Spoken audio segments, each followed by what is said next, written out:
Nicolas Maduro for 5 years. His book, 1,775 Days in Captivity, describes what he went through during that time. Jorge Toledo was a member of the so-called Citgo Six, petroleum executives whom the US considered wrongfully detained.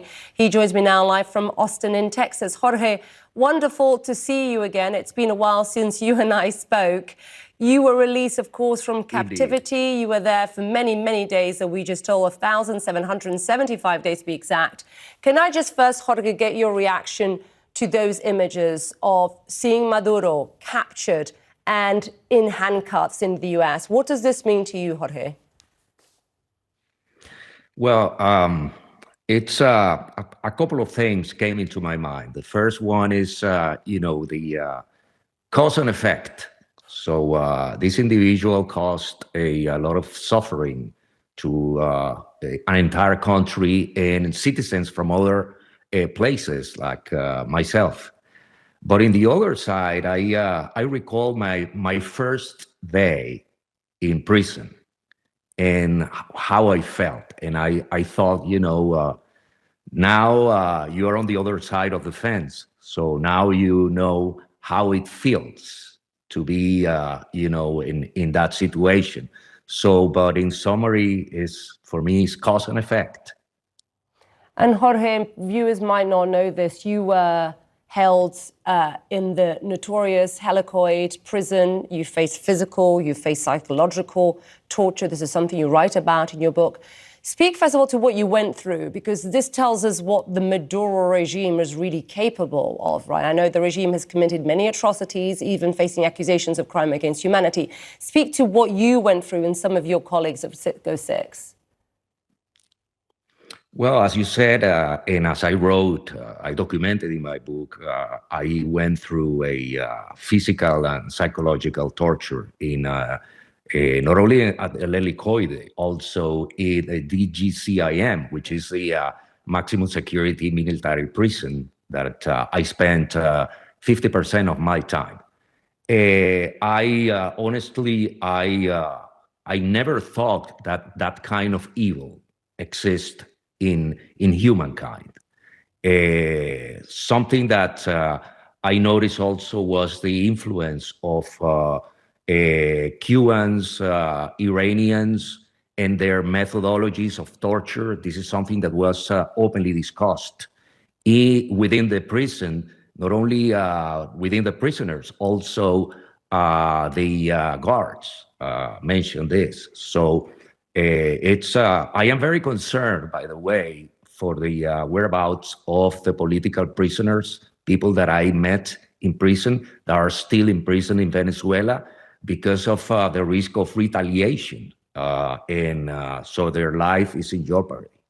Yeah, there's a huge concern and so many questions right now about what this current structure that is in place in Venezuela, because while Maduro, Jorge, is out, those who operate in the shadows, and you know them well, Diosdado Cabello, Vladimir Padrino, the Interior and Defense Minister, they're still in power. Do you believe that this is the end of Chavismo? Because President Trump says they're going to run the country. Do you believe that Delcy Rodriguez, her brother, and the others have handed over the controls, you think, to President Trump?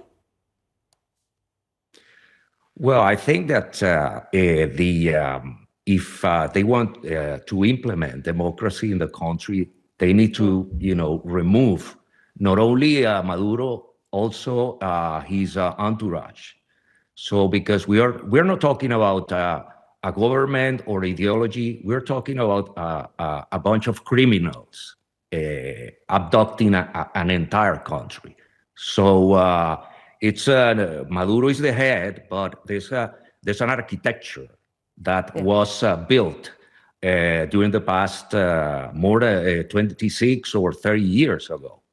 So it's complex, but I'm sure that what I have my lecture on President Trump's words is he discloses very few information, but it's obvious that they have a plan on what is next, and they are executing that plan.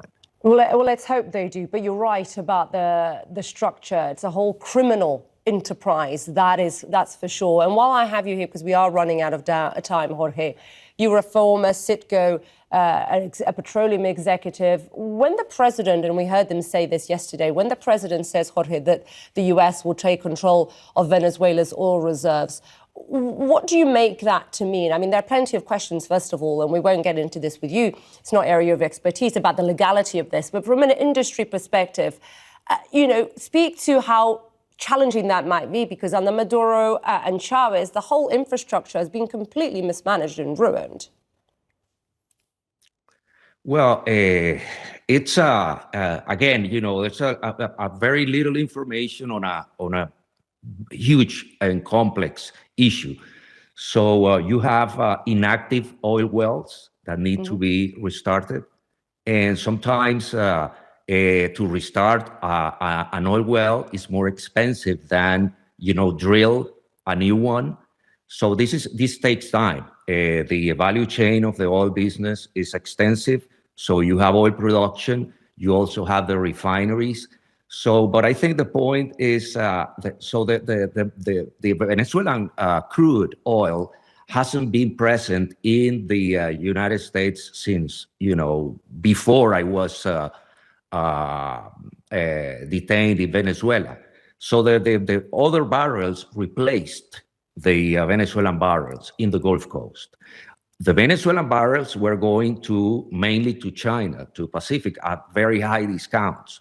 So I think what the short-term strategy from the U.S. government would be, blocking that oil flow that goes to China. So that is, I think, more geopolitical perspective on the value chain of the oil business. Jorge, really appreciate you being with us. Really great to see you doing so well. Do stay in touch. Jorge Toledo there for us. And thank you for staying up so late, Jorge. Appreciate it. Live from Austin there in Texas. My pleasure. Gracias. My pleasure. Muchas gracias. Thank you.